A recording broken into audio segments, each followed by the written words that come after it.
Let's talk about the new film from Yorgos Lanthimos, Bugonia. I have a review out for you already. This is currently my favorite movie of the year so far. So if you want to go check out my review for that, go check it out. We're about to get into spoilers here. So if you have not watched that movie, I suggest that you do not watch this video. But if you don't care about spoilers or just want to know my thoughts on the ending and an explanation of it, this is your video right here. This movie is basically a reboot retelling of the South Korean film Save the Green Planet, which I assure you is worth watching as well if you haven't and you already watched Bugonia, or vice versa. This film basically follows two conspiracy theorists who are cousins, Dawn and Teddy, who are out to get a CEO that they suspect is an alien called Michelle. Michelle is played by Emma Stone here, and you have Teddy being played by Jesse Plemons, and Dawn is being played by Aiden, a new and upcoming actor who I thought was great in this film. We also have Alicia Silverstone playing Susan, who is Teddy's mother, as well as Stavros playing a cop that's kind of weird, and we'll talk about that in a bit. But pretty much throughout the film, you see these two conspiracy cousins take Michelle. They put her in a basement, conduct many tests throughout the film. They want to figure out, is she not an alien? And ultimately the conclusion is she's not just an alien, she is an emperor alien, the top elite one. Michelle throughout the whole film is trying to reason that she is not an alien, that they are severely like in an echo chamber of conspiracies. But Teddy is so about it. He says he knows, he's 100% sure, and he and his cousin are not going to fall for her sort of trying to get out of this. Dawn, on the other hand, is a little bit skeptical about Teddy and kind of has some empathy towards Michelle. However, we see that this ultimately all comes crashing down when Teddy and Dawn decide to give Michelle a dinner in order to celebrate her, and finding out that they are in the presence of an alien emperor. Michelle plays along with this, and then things get pretty chaotic and pretty deadly almost. Michelle tells Teddy that she knows who his mother is and is very sorry for what happened. Of course, we find out throughout the whole movie that Michelle is a CEO of a pharmaceutical company, and this pharmaceutical company had a drug that Teddy's mom was a sort of like trial person for. The drug didn't really work out and actually impaired her. Now she is in a comatose stage because of it. They are paying for the hospital bills. They gave the family some money, whatever. You know, these companies aren't really going to pay the loss or what they did to you. They are just going to pay you like change really to them. It's like meaningless pennies for this company. And Michelle realizes that this is maybe why Teddy is out to get her. And this is something that really hits Teddy hard because he says it's not, and he really is hurting from his mother. I really love the little scenes that we got throughout the whole film with Teddy and his mother. I thought that they were beautifully directed, and they really hit home how Teddy is feeling. This causes both of them to get into a fight, and Dawn eventually has to step in and knock Michelle unconscious, and a cop shows up. It is Stavros' cop Casey who shows up to visit Teddy. We see that Michelle and Dawn ultimately have to go to the basement as Teddy tries to keep Casey sort of preoccupied and not really try to figure out what's going on. Casey, however, is there to find out what happened to Michelle as he is investigating it, and would love to hear more about if anything Teddy has seen that has been suspicious. But also Casey has something on his mind. He feels regret for abusing Teddy as a young child when he used to be his babysitter, and brings this up over and over. And Teddy seems to be uncomfortable with it, but he's also trying to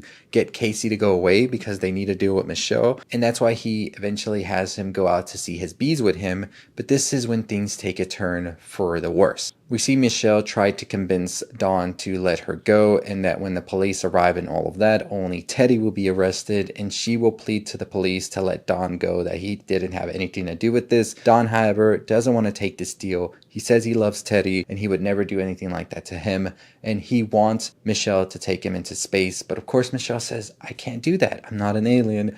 But he says, if you were an alien, would you just take me to space? Which she says yes, and he basically gives his farewell here as he shoots himself and kills himself right in front of Michelle. One of the most shocking moments, really threw me off when I first saw this film. I've seen this film twice, and I'll talk more about that second experience in a bit. This is where we see that Casey becomes suspicious after hearing the gunshot, but Teddy is already ready and gets the bees to sting him, and as he's being stung and distracted, kills him with a shovel right then and there, and abuse are gone. So we see that Teddy goes to see what happens, and he sees Dawn bloody mess. This was just one of the most horrible and tragic scenes in the whole film, as you see Dawn, somebody who I think really did love Teddy and didn't really necessarily believe him 100%, but it was that love for his cousin that made him play along with it, eventually leading to his demise. Teddy's now pissed, and he looks ready to kill Michelle at this point, but Michelle has one final idea, and that's to get him out of here and maybe get him arrested by convincing him that the antifreeze she has in her car is actually the cure for his mother, and that he should go and inject her with it, and that will bring her out of her comatose stage, which Teddy actually does and runs to get it. At this point, we see Michelle is able to find the keys and get out of her locks, but she finds something much more darker now. A lair in which Teddy has been holding body parts of people he suspects were Andromedans, as he thinks Michelle is an Andromedan as well. And she just looks baffled by all of this. At the hospital, now Teddy has given his mother the antifreeze. Now she has died. She's flatlined. But Teddy's able to get out of there quickly, go back to the basement where he confronts Michelle, and she confronts him now. He tells her, "Why would you do this to me? You're a demon. Why would you make me kill my mother?" And she's basically like, "Well, I thought you would be caught and nothing would happen by the time you were there with a bottle of antifreeze trying to give it to your mother, but that's not what happened. But now you're going to listen to me, Teddy." She asked Teddy about what he was doing in the lair and all of that, and how many of the people he caught were actually Andromedans, to which he says 2. This makes Michelle make a decision that she will take Teddy back to her mothership and they will talk to the Emperor. And seemingly playing along with his plan, maybe wants to get him caught at the office. We see both of them arrive at the office, to the weird looks of everybody who works there, because Michelle's here with a wig and with a strange guy who seems very fidgety, and she's been gone for many days now, so what the hell's going on here? Michelle explains to Teddy that the way to get to the mothership is through her closet and for him to go in there. However, Teddy reveals one final surprise, and that is that he has a bomb vest on him that will go off if Michelle or the Andromedans try to do anything strange. Michelle assures him nothing's going to happen, just get in the closet. When he does, he blows up, head pops out of the closet, bonks Michelle, she's out cold, taken to a hospital. As she awakes in a ambulance, she asks, "Is Teddy dead?"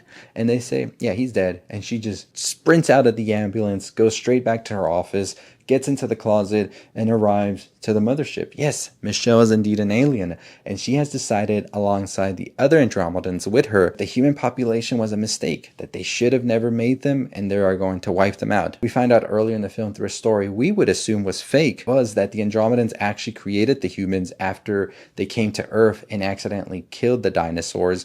And these humans that they created formed Atlantis, and then those people tried to make their own humans.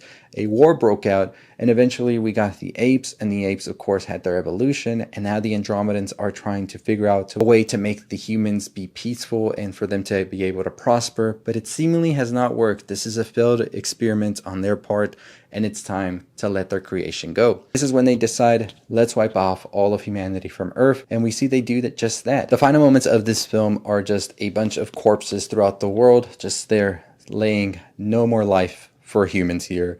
Other animals are alive. We see that they are prospering. There's cats, there's bees, all of that. And the final shot is of the bees. They are thriving, they are back, and the world kept spinning and humans are dead. That's the final shot in Bugonia. And Bugonia, by the way, is a Greek word for the thought that bees come out of corpses. So that's pretty much what the Bugonia word means.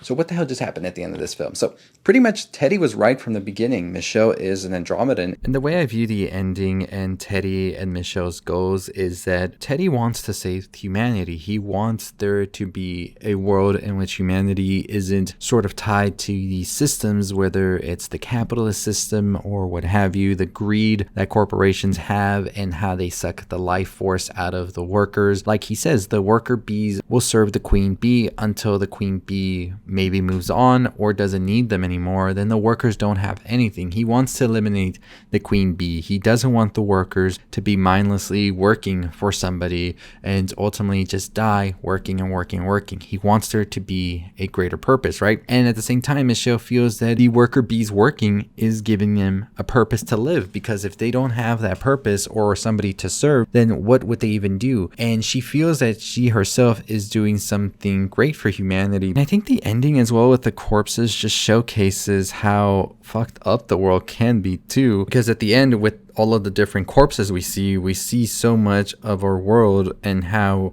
it's going about, right? Because some kids are at school learning, some kids are at a museum having fun, and some kids are in a landfill because they're that poor. We have so many people suffering because of greed and because of corporations taking everything over. And we see that there is so much like horrible things happening all around. There's definitely a lot that we can discuss here, and I do want to get further into it in another video, but that's more for the analysis video. So was Emma Stone's Michelle actually an alien? Yes, she was an Andromedan. She was the emperor here. She was the main one calling the shot. Teddy targets her, you can think of in several ways, because she is indeed the CEO of the company that fed his mother these drugs that ultimately left her in a comatose stage and just left her like nothing. We don't even care about her, basically, is the vibe that Teddy got. He also is the CEO of the company he works for at the same time. So at the beginning of the film, you can kind of assume that that's the reason he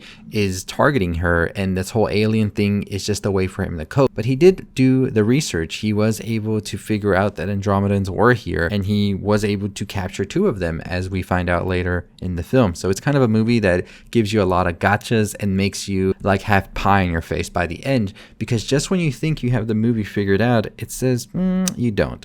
And then it gives you something else to really think about with that ending that is one of the bleakest endings I've seen. And I think you can kind of see Dawn as the only true human here. I think Teddy has lost himself in his vendetta against Michelle, and Michelle as well has lost herself to her ideals and to her agenda. And once Dawn was taken out of the picture, all humanity was completely lost for both of them. And that's why we see that they become much more aggressive in what they're trying to do once Dawn is gone. Dawn was the only one who had love for Teddy and who also had some compassion towards Michelle during the experiments. So once he's out of the picture, you see that these two really go down the darkest paths. We see that Teddy wears the bomb vest. So we see that Michelle decides to snuff out all of humanity because Michelle has seen the good and the bad, and for her, the bad has outweighed the good, and realizes this was just a failed experiment. But that's pretty much the ending of Bugonia, and let me know your thoughts and opinions on it. I do want to make an analysis video for it because on a second watch, I noticed a lot more things. So this is truly a film I think that benefits from those rewatches, and I really do love